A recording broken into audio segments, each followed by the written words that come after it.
Hello guys, welcome once again to our platform that is career wave. आज एक जबरदस्त update है और जो अपने अंदर एक नई आशा का संचार शायद कर देगा आपको।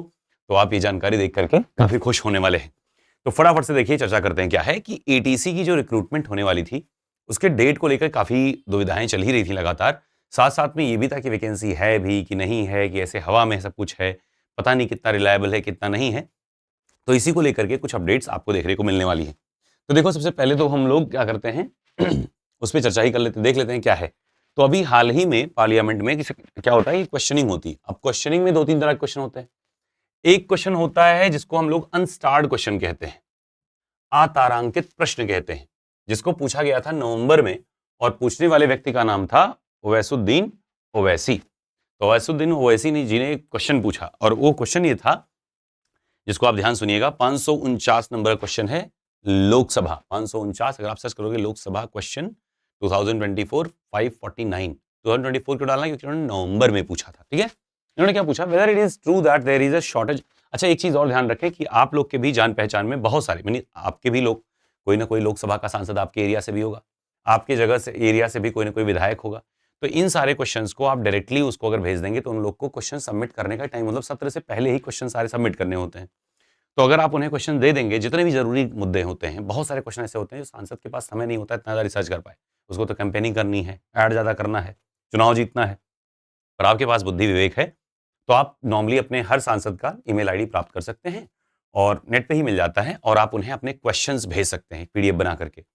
और अगर हो सके तो मिल के अगर वो क्वेश्चन दे दें तो वो लोगों को क्या दिक्कत है, उनको तो क्वेश्चन डालना ही है। और वो क्वेश्चन डालने से क्या होता है, एक लेजिटिमेट आंसर आ जाता है। यानी कि अगर कोई चीज़ पार्लियामेंट में बोली जाती है तो आमतौर पर वो अभिलेख हो जाती है, यानी कि वो साक्ष्य बन जाता है। तो ऐसे ही क्वेश्चन पूछा गया था उड्डयन मंत्रालय से। और क्या क्या पूछा गया, देखो, उड्डयन मंत्रालय, मिनिस्ट्री ऑफ सिविल एविएशन। खैर, whether is it true that there is a shortage of air traffic controller, क्या ये सही है कि एटीसी की शॉर्टेज है अपने देश में? अगर ऐसा है तो डिटेल बताइए। दूसरा, the current sanction strength of ATC, अभी कितने एटीसी कार्यरत हैं? और the number of vacancies till 2024, 2024 तक, नॉट 25, 2024 तक कितनी वैकेंसीज अभी रह गई हैं? The impact of this shortage on the air traffic management and action safety, इसका क्या प्रभाव पड़ने वाला है एक्शन पे? हालांकि जानते हैं कि क्वेश्चन तो बड़े सटीक हैं, सीधा सीधा पूछे गए हैं, लेकिन जवाब थोड़े गोल आते हैं, है ना। अभी देखोगे इसका उत्तर आपको दिखेगा नहीं कि सेफ्टी पे क्या प्रभाव आखिर पड़ रहा है।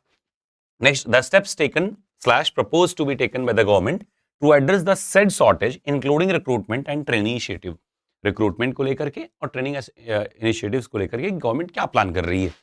नेक्स्ट देखिए, whether any measures are been taken to improve the working condition, reduce attrition rates among the ATCs, and if so the details of thereof, if not the reason therefore, क्या ये सही है? अगर नहीं है तो उसके लिए कारण भी बताएं। फिर अगले देखिए, उत्तर इसका दिया था, उत्तर दिया गया कब? A two was set to be answered on 6 February, 6 फरवरी को इसका उत्तर प्रपोज होना था, यानी नवंबर में फाइल होगी। तो जाहिर सी बात है नेक्स्ट वाले सेशन में जो अगला शुरू होता है उस सेशन के उस डेट पे, सबको डेट होता है, सबका टाइम अलाउट होता है, तो उस टाइम पे इसका आंसर होता है। ये मंत्रालय के ऊपर होता है कि किस तरीके से जवाब दे रहा है, और इतने दिनों बाद जवाब आता है तो उसका क्रॉस क्वेश्चनिंग भी करने के लिए फिर 6 माह का वेट करना पड़ता है, अगले सत्र के लिए वेट करना पड़ जाता है। एनीवे, तो जवाब में क्या आया है, देखो, पहला ये है, ए से लेके डी तक का एक साथ कर दिए, ए से डी तक का, मतलब सेफ्टी ऑफ्टी सब मिला के एक से डी तक का यहीं पे देखो उठा के एक साथ कर दिए। देखो क्या क्या है, the recruitment of air traffic controller to ensure smooth air traffic management in accordance with the guidelines prescribed by the DGCA is a regular process undertaken by AAI based on the operation recruitments at various ports। इसमें क्या उन्होंने क्या पूछा था कि कौन recruitment कराता? नहीं पूछा था, बट बताया जाता है। जैसे हम लोग बीएससी ग्रेजुएशन में आंसर राइटिंग करते थे, ऐसे ये आंसर राइटिंग कर रहे हैं। ये फर्जी का 3 लाइन उन्होंने डाल दिया कि भाई देखो ये रेगुलर प्रोसेस है, ये करवाती हैं, बात खत्म। नेक्स्ट देखिए, कह रहे हैं द सैंक्शन स्ट्रेंथ, ये क्वेश्चन था सेकंड पार्ट वाला, ये थोड़ा सा महत्वपूर्ण है, इसको ध्यान से देखें। सैंक्शन स्ट्रेंथ एटीसी कितनी है? 5537 सैंक्शन स्ट्रेंथ है, including 1636 post which have been created in the recent year. तो इसी साल में, इन्हीं सालों में जो नए पोस्ट क्रिएट किए गए, कितना? 1636। And vacancies are 1613 as on date. कौन से डेट को? 6 फरवरी को 1613 एटीसीज की वैकेंसीज देखने को मिल रही हैं। क्या बात समझ पा रहे हैं? 1613 एटीसीएम्स की वैकेंसीज दिख रही हैं, ठीक है। तो कितनी है वैकेंसी? 1613। हम कितना आपको बता रहे थे? करीब 800,000 के आसपास हम बता रहे थे आपको, 1613। सेम ऐसे आप अगर HR वाला देखेंगे 51 थे, और जबकि रिक्रूटमेंट के टाइम पे 88 आए, यानी कि जितनी वैकेंसी कैलेंडर में प्रपोज थी उससे कहीं ज्यादा वैकेंसीज हमको देखने को मिल रही जो रिलीज हो रही, और सिलसिला स्टार्ट हो गया है। अब आगे देखिए ऑन डेट कितना है, 1613। सबसे इंपॉर्टेंट क्या है कि जबरदस्त वैकेंसी है, यानी कि 1613 है। लेकिन हाँ, जब वैकेंसी रिलीज होगी तो ये अपनी ट्रेनिंग कैपेसिटी के हिसाब से रिक्रूट करेंगे, और वो 500 के आसपास ही रहता है। जो प्रीवियसली अप्रूव्ड लिमिट थी, जो हमको अपडेट मिला था, वो 464 के आसपास था, बट अभी के हिसाब से जो अपडेट आई है वो है 507। कितनी वैकेंसी इसकी, 507 वन टाइम। तो इनको क्या करना पड़ेगा, टुकड़ों टुकड़ों में करना पड़ेगा। इसका मतलब ये है कि नेक्स्ट 3 वैकेंसीज तो फॉर श्योर है कि 1 2 3 वैकेंसीज वो करनी पड़ेगी।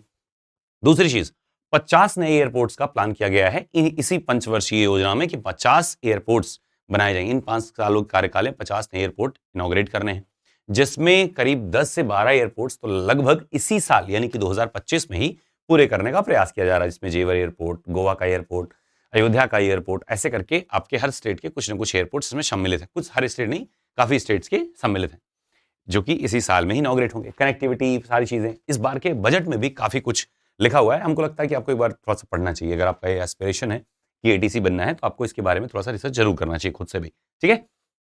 Anyway, let's move next part. तो हमारे पास में 16-17 वैकेंसीज हैं जो कि एटीसी में है। ये पक्का हो गया क्योंकि पार्लियामेंट में उड्डयन मंत्रालय बता रहा है कितनी वैकेंसी है एटीसी को लेकर। Vacant positions are filled through direct recruitment examination as well as departmental examination to meet the increasing demand of the aviation sector. कह रहे हैं इसका डायरेक्ट रिक्रूटमेंट भी होता है और डिपार्टमेंटल एग्जाम भी होता है। डायरेक्ट क्या है, डायरेक्ट एग्जाम का मतलब जो हम लोग देते हैं जेईई एटीसी, और डिपार्टमेंटल एग्जाम का क्या मतलब है, जो हायरार्किकल डेवलपमेंट होता है। यानी जैसे मैनेजमेंट में बहुत सारे गायब हैं, जैसे आपने देखा था कि 840 पदों की श्रृंखला आई थी 29 अगस्त को, और उसमें आपने देखा था कि 219 तो जेईई एटीसी थे, बाकी ऊपर के क्या थे, हायरार्की वाले थे, मैनेजमेंट वाले थे, इनको प्रमोट होकर के या डिपार्टमेंटल एग्जाम्स देके एक सेगमेंट से दूसरे सेगमेंट में डाला जा रहा था। हाँ, इसमें 10 साल का रिलैक्सेशन भी मिल जाता है। खैर, ATCOs are deployed at airport based on the air traffic volume to ensure efficient traffic management। अब देखो इसमें सेफ्टी उफ्टी ये सब सारी चीजें उन्होंने अपने हिसाब से गायब कर दिया। हाँ, लेकिन मुद्दे की बात जरूर बता दी कि हाँ भाई 16-13 वैकेंसीज हैं और करंट सैंक्शन स्ट्रेंथ जो है वो 5,500 है, ठीक है। अब देखो यहाँ पे आगे ई से एफ का जवाब दे रहे हैं। AI प्रोवाइड्स वेरियस इंसेंटिव, बहुत सारे इंसेंटिव देती है। जैसे उन्होंने कहा कि जो स्ट्रेस अलाउंसेस हैं, पर्क्स हैं, इन सब के बारे में कुछ बताइए। इतना स्ट्रेस वो ले रहे हैं, इतना दबाव चल रहा है उनके ऊपर, तो उसके लिए सरकार उनको क्या इनिशिएटिव दे रही है। अगर नहीं दे रही है तो उसके बारे में जवाब दे। तो उनका जवाब देखो शॉर्ट में क्या है कि जो इंसेंटिव पर्क हैं एटीसी को, इंक्लूडिंग कंपटीटिव सैलरी पैकेज के अमाउंट बढ़िया सैलरी देते हैं, मेडिकल बेनिफिट देते हैं, टर्मिनल बेनिफिट्स देते हैं, लीव ट्रैवल कंसेशन देते हैं उनके लिए, उनके फैमिली मेंबर्स को। देखो ध्यान रखो, फैमिली मेंबर्स को ट्रैवल कंसेशन मिलता है, ठीक है। रेटिंग एंड स्ट्रेस अलाउंस भी देते हैं। Additionally in compliance with DGCA guideline, watch duty time limitation भी एक रहता है कि इतने घंटे करवाएंगे for ATCOs, and the rating and stress allowance for ATCO has been doubled. इसको दोगुना कर दिया गया। कुछ दिन हमने डाला भी था वीडियो, विद इफेक्ट फ्रॉम 1 अक्टूबर से ही वो लागू भी हो गया था। तो कुल मिला के अपने पास में नटसेल क्या अपडेट आज की रही। In nutshell the update is there is around 1613 post as of 6th of the February of this month. 6 फरवरी इस माह के पार्लियामेंट में जो जवाब उत्तरित किया गया है एटीसी वैकेंसी को लेकर के कि करंट सैंक्शन स्ट्रेंथ 5,500 के आसपास, 5,537, जिसमें से 1636 पद लगभग नए सृजित हुए थे, और उसमें से 1613 पद खाली हैं एज ऑफ डेट। मतलब 6 फरवरी को इतने खाली हैं। तो क्या 6 फरवरी को कोई वैकेंसी आई 6 फरवरी के बाद? नहीं। तो इसका मतलब अभी वैकेंसीज इसके आने हैं। हमने आपको बताया था कि लास्ट ईयर भी पूरी कोशिश करी गई थी कम से कम 2 वैकेंसीज को कराने की। ऐसी मतलब बातें चल रही थी, ऐसा ग्रुप्स डिस्कशन या जितने भी लिंक्स में थे सारे बात करते कि 1 नहीं 2 करनी है इस साल, पूरी करनी हर हाल में। बट कई सारे कारणों की वजह से पिछले साल हो ही नहीं पाया ये चीज संभव। तो इसीलिए लिमिटेशन बढ़ती जा रही है। और अगर जाहिर सी बात है इतने सारे एयरपोर्ट्स को अगर लॉन्च करना है तो उन्हें चाहिए मैन पावर। और जितने बच्चों का भी ऑफर लेटर अभी रुका हुआ था, उनमें से काफी बच्चों ने आज मैसेज किया है कि उनका ऑफर लेटर आ गया है। तो अगर आप भी वेटिंग पीरियड में थे तो एक बार जरूर चेक करिएगा, शायद आपका ये ऑफर लेटर मेल आईडी पे आ गया होगा, ठीक है। और नए वाले कैंडिडेट में एक बच्चा ने हमको नहीं बताया था अभी तक कि वो सिलेक्टेड है, and congratulations to him Jatin, and you have also qualified, और it was a great news for us. और हम मिठाई का इंतजार करेंगे, ठीक है। तो जितने भी लोग क्वालिफाई हुए हैं और अभी तक दबा के रखे हैं बात को कि हम कैरियर वेब वालों को नहीं बताएंगे भले वहाँ पढ़े हैं, तो ऐसा ना करिए। हम बहुत ज़्यादा पीछे तो नहीं पड़ते, आप जानते ही हो, इट्स अप टू यू। लेकिन हमें अच्छा लगेगा अगर हम जान पाएंगे कि हमारे यहाँ से कोई बच्चा क्वालिफाई होकर के जा रहा है। तो एज ऑफ नाउ लगभग 354 के आसपास हमको सिलेक्शन लगभग कंसोलिडेटेड अपने प्लेटफॉर्म का लग रहा है। तो जितने भी लोग हैं कोशिश करिएगा ज्वाइनिंग करने के बाद भी कनेक्ट में रहिएगा, ठीक है। खैर नेक्स्ट जो अभी ऑफर लेटर आया इसके हिसाब से 17 मार्च के बाद बाकी जो बचे हुए बच्चे थे 17 मार्च के बाद में उनकी ज्वाइनिंग डेट अलॉट की गई है। अच्छा, अब बात आती है कि डेट को लेकर के कब कब का क्या प्लानिंग हो रहा है। तो हमारे पास में 2 सोर्सेज से बात हुई, मतलब ये डेटा तो हमको 7 फरवरी को ही मिल गया था, 7 को मिल गया था, लेकिन हम इस पे डेट इसलिए नहीं दे रहे थे क्योंकि हमको पता है कि कॉमन क्वेश्चन आएगा कि डेट को लेकर के, तो डेट को लेकर के बात कर लेते हैं। तो डेट को लेकर के देखो भाई, बचना चाहिए हर किसी को, बोलने से हमेशा बचना चाहिए कि क्या डेट हम बताएं, लेकिन जब तक वैकेंसी आ रही है तब तक कोई श्योर डेट होता ही नहीं है। एक्सपेक्टेड डेट के कयास एक आध बार लगाना सही रहता है, बार बार वो चीज़ गलत होती है तो गड़बड़ रहता है। लेकिन हमारे पास बहुत सारे कॉल्स आए हैं, बहुत सारे आपके मैसेज भी, हर वीडियो कमेंट में तो ही भरा पड़ा है। तो एक हम आपको मतलब थोड़ा सा आइडिया देते हैं। देखिए इन्होंने बताया हमको, मतलब जिनसे बात हुई, कि 15 से लेकर 20 मार्च के आसपास में शॉर्ट नोटिस देख रहे हैं, और जो प्रपोज डेट इन्होंने कर रखा है कि वो हर हाल में इन्होंने अप्रैल फर्स्ट वीक से पहले का रखा है, यानी रिक्रूटमेंट प्रोसेस शुरू करने का, नया वाला रिक्रूटमेंट करने का 15 अप्रैल से पहले ही करेंगे ये हर हाल में। ऐसा मतलब बात हो रही है कि 15 अप्रैल से पहले हम लोग सारी इसको फाइनलाइज कर ले जाएंगे, और रिक्रूटमेंट प्रोसेस जो पिछला है वो मार्च में कंप्लीट हो जाएगा, यानी कि ज्वाइनिंग सारी कंप्लीट हो जाएगी और 15 अप्रैल से पहले रिक्रूटमेंट प्रक्रिया की मतलब पहल शुरू हो जाएगी। दूसरी बात यह है कि उनका एग्जाम जो एक्सपेक्टेड है वो मई एंड में है। अब मई एंड में कैसे करवा पाएंगे वो तो वही जाने, लेकिन ऐसा बता रहे थे कि मई एंड में वो उसका एग्जाम करवाएंगे। तो ये कुल मिला के छोटी छोटी अपनी अपडेट थी, और मुझे लगता है कि इस अपडेट को देख करके आपको बड़ा अच्छा लगेगा। और दूसरी बात ये है, जो ये मैं आपको पीडीएफ दिखा रहा हूँ, it is also available on the sansad.in as well as loksabaquestions.com है, इन्हें हमको नहीं आइडिया है। तो एक बार सर्च करना लोकसभा क्वेश्चन नंबर 549 2024 और आपको मिल जाएगा गूगल पे, टॉप के 2-3 लिंक में ही कहीं होगा, ठीक है। तो कभी कभी सर्च किया करिए, ऐसे आइडिया मिलता रहता है। जैसे कभी कभी चले जाइए दिल्ली हाई कोर्ट वाले पेज पे, वेबसाइट पे, और उसमें केसेस सर्च करिए। केसेस में क्या करिए, जो बनाम वाला पार्ट होता है उसमें एयरपोर्ट अथॉरिटी ऑफ इंडिया डाल करके सर्च मार दीजिए, या मिनिस्ट्री ऑफ सिविल एविएशन करके सर्च मार दीजिए। तो उससे क्या होगा, आपके जितने भी पेंडिंग केसेस वगैरह होते हैं वो भी पता चल जाते हैं। ऐसे करके अपने पास में सूचना का अधिकार है, तो सूचना का अधिकार का भी इस्तेमाल कर सकते हैं आप, और साथ साथ में अलग अलग सेगमेंट में भी बात कर सकते हैं। जो क्वेश्चन आरटीआई से छूट जाते हैं वो क्वेश्चन पार्लियामेंट्री क्वेश्चन सेशन के दौरान पूछे जा सकते हैं। वैसे भी देखो, करते करते वेट हम लोग 1 साल कर डाले, तो अगर हम चाहते तो 2 बार ये मुद्दा पार्लियामेंट में उठता। जब आप समझ पा रहे हैं, लेकिन नहीं उठ पाया, इतना लेट हो गया उठते उठते। और वो भी किसने उठाया, किसी साउथ इंडिया के सांसद ने उठाया, यानी कि वो अवैसुद्दीन ओवैसी। तो इसका मतलब ये है कि अपने नॉर्दर्न रीजन के भी लोगों को तो क्वेश्चन उठाना चाहिए। तो हम लोगों में थोड़ी सी अवेयरनेस होनी चाहिए। ढंग के जो क्वेश्चन अपने पास में है, बहुत सारे क्वेश्चन है, उनका बात करें। बहुत सारी ऐसी पॉलिसीज आप देखोगे कि बहुत सारी लॉन्च हुई, इतना बजट, और उस पर खर्च ही नहीं हो पाया है ना। लगभग 70% ऐसी पॉलिसीज हैं जिनमें लगभग खर्च आधे या उससे कम ही खर्च हो पाए हैं बजट। तो ऐसा क्यों हो रहा है? क्या हमारे यहाँ बहुत ज़्यादा तरक्की हो गई है, हम लोग डेवलप्ड हो गए हैं? वैकेंसीज जो प्लान करी जा रही हैं गवर्नमेंट सेक्टर की, वो एक साल 2-2 साल तक, हम अपने उत्तर प्रदेश की बात करें तो एक वैकेंसी थी 2023 में आई थी, और जनवरी में पेपर हुआ उसका, फिर कैंसिल हुआ। ये हुआ कि 1 महीने में फिर से हो जाएगा, और आज तक उसका पता भी नहीं है कि कब करवाएंगे, कैसे होगा। तो मतलब ये है कि बहुत सारी अनियमितताएं देखने को मिलती हैं, और जाहिर सी बात है हम लोग छोटी छोटी चीज़ों में खो जाते हैं, बहुत सारे कॉन्ट्रोवर्शियल इश्यूज में इन्वॉल्व होते हैं। तो ढंग के क्वेश्चन हम लोग पूछते ही नहीं। और क्वेश्चन पूछने का तरीका होता है एक आरटीआई, दूसरा तरीका होता है कि आप पार्लियामेंट्री सेशंस में अपने सांसद के जरिए, अपने मेंबर ऑफ पार्लियामेंट के जरिए, हाँ उसके क्षेत्र को छोड़ करके, या उसी के क्षेत्र का अगर क्वेश्चन पूछोगे तो नहीं उठाएगा, क्योंकि वो खुद उसमें इन्वॉल्व है ना, वो खुद जिम्मेदार है। तो उसको आप भेजेंगे तो वो पार्लियामेंट में उठाएगा। सेकेंडरी, अगर अपने नेटिव, अपने एरियाज की अगर क्वेश्चनिंग करनी हो तो एक सिंपल सा आरटीआई 10 रुपये खर्चा होता है। हम आपको एक इंसिडेंट बताते हैं कि हमारा एक एरिया है, वहाँ पे क्या था, एरिया क्या मतलब मैं कहीं रहता हूँ अभी, तो वहाँ पे क्या था कि सारी गलियों में मैं देख रहा था कि सीवेज लाइन्स थी, बट उस गली में नहीं थी। तो हमने एक आरटीआई डाला, और उसमें एक क्वेश्चनिंग करी गई। एकदम सिंपल सा क्वेश्चन आपको डालना होता है, हाउ वॉट, ये सब अवॉइड करना है, सीधे सा फैक्ट वाली बात पूछनी है कि भाई सब में अगर आया है तो क्या ये चीज़ नहीं रहा, अगर रहा तो अभी तक क्यों नहीं हुआ, और नहीं रहा तो इसके पीछे क्या कारण रहा होगा।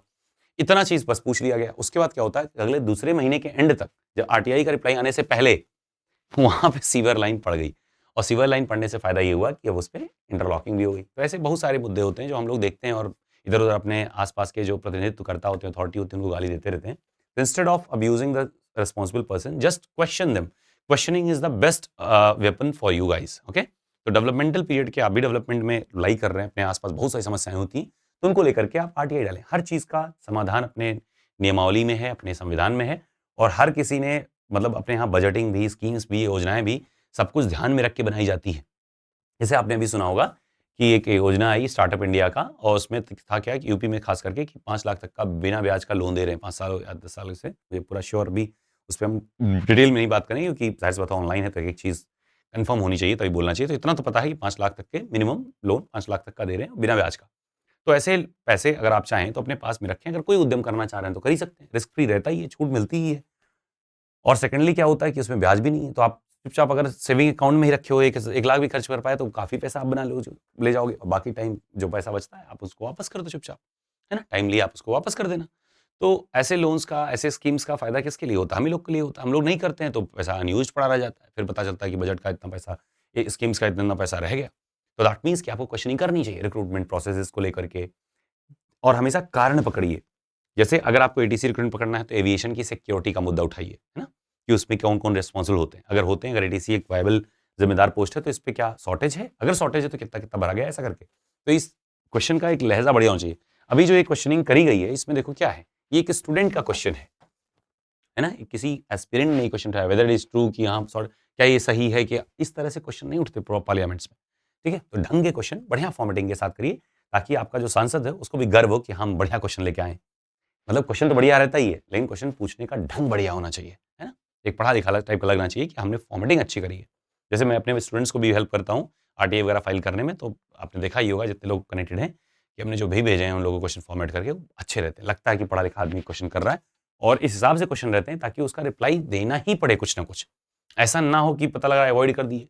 और वैसे भी आप देख रहे हो आरटीआई से भी बदतर रिस्पॉन्स आता है कि ए से लेके डी तक का एक साथ रिस्पॉन्स, ई, एफ का एक साथ रिस्पॉन्स। कुछ चीज़ें हमको लगती हैं सैटिस्फाइड हैं, कुछ चीज़ें नहीं, लेकिन अपने मुद्दे की जो बात थी, वो चीज़ तो इसमें है ना? क्योंकि बाधित तो नहीं होती मिनिस्ट्री आपके जवाब देने के लिए। तो in nutshell be responsible and congratulations to all of you कि इतने सारे वैकेंसीज़ हैं, तो आपकी उम्मीदें थोड़ी-सी बढ़िया लगेंगी आपको, थोड़ा पॉजिटिविटी आएगी। सेकंडली ये है कि वैकेंसी ज़्यादा, दबाव ज़्यादा, बहुत सारे एयरपोर्ट्स, यानी 50 एयरपोर्ट्स के अराउंड इस कार्यकाल में इनको लॉन्च कर रहे हैं, जिसमें करीब 10 से 12 के आस-पास इसी साल करने का टारगेट है। In starting with the Jewar airport that is to be proposed in I think April में, है ना? और आपने देखा होगा कि बहुत सारे बच्चे जो अभी प्लेस हो रहे हैं, उनमें काफ़ी बच्चे एकेडमी में ना जा करके ओजेटी जा रहे हैं, जबकि उनके पास ओजेटी की योग्यता क्या होगी? ऑन जॉब ट्रेनिंग तब होता है जब उसके पास कुछ आइडिया हो, है ना? सिम्युलेटर पे काम किया हो, कुछ जानकारी हो, वो ऐसे ही जा रहा है, वो क्या करेगा वहाँ पे? आई डोंट नो बहुत ज़्यादा उसके बारे में डिटेल में, लेकिन इतना ज़रूर पता है कि ये केवल नंबर ऑफ पर्सन्स बढ़ाएँगे, यानी नंबर ऑफ एम्प्लॉइज़ एटीसीज़ में ज़्यादा दिखेंगे। तो इसका मतलब ये है कि शॉर्टेज तो है, और मानकों को पूरा करने के लिए कुछ ना कुछ तो करा ही जा रहा है। और गवर्नमेंट भी, एएआई भी काफ़ी इस पे वर्क कर रही होगी, और हर डिपार्टमेंट के अपने प्रोज़ एंड कॉन्स, अपने चैलेंजेज़ होते हैं, और उसके ज़रिए कई सारी चीज़ें होती हैं जो हमको पता होती हैं। तो जब पहले मैं नहीं जानता था तो मुझे बहुत अजीब लगता था कि यार ऐसा क्या हो रहा है? अभी काफ़ी लोग कनेक्टेड हैं तो बात बताते रहते हैं कि सर ऐसा हुआ है, ये चीज़ ऐसे-ऐसे स्टेप में ये चीज़ हुआ है। तो लगता है कि हाँ, एक किसी चीज़ के पीछे एक जेन्युइन रीज़न होता है। जैसे कई बार हम लोग फ्रस्ट्रेट हो जाते हैं, तो फ्रस्ट्रेशन में हमें क्वेश्चन करना है, गाली नहीं, क्वेश्चन करिए। Questioning is the best answer, best way to deal with the frustrations. किसी से चिढ़ लगी हुई है, सीधा उसको बैठाओ, पहले तो पिज़्ज़ा खिलाओ, फिर उसको पूछना शुरू करो। पिज़्ज़े का बजट नहीं है तो चॉकलेट लेके जाओ, करो ऐसा है, ये क्वेश्चंस है, और बड़े ढंग से, प्रेम से अगर पूछोगे, एक बार अवॉइड करेगा, 2 बार बताएगा तो ही, बता दिया मामला सेटल हो गया, नहीं बताया, तो इसका मतलब फिर मामला रखने लायक है भी नहीं, आप दूर हो जाइए वहाँ से अपने मानसिक सुकून के लिए, ठीक है? तो क्वेश्चनिंग सबसे बेस्ट है, परसेप्शन सबसे बेकार चीज़ है, जजमेंटल होना सबसे बेकार चीज़ है ना? तो आज के लिए इतना ही, wish you all the best, खुश रहिए, मुस्कुराते रहिए, सेहत का ध्यान रखिए, अपने आस-पास के लोगों का ध्यान रखिए, और कोशिश करिए थोड़ा-सा हेल्दी रहने के लिए, यानी सुबह मॉर्निंग में जल्दी उठना, और थोड़ा अपने आसपास लोगों की भी हेल्थ का, जानवरों का हेल्थ, अपना सोसाइटी का हेल्थ डेवलपमेंट, ये सारी चीज़ें ध्यान रखकर एक बढ़िया पॉजिटिव अफर्मेशन के साथ में सोएं, और अफर्मेटिव रहें ताकि आपको लॉ ऑफ अट्रैक्शन का भी रिजल्ट दिखे, ठीक है? Wish you all the best, bye bye, take care.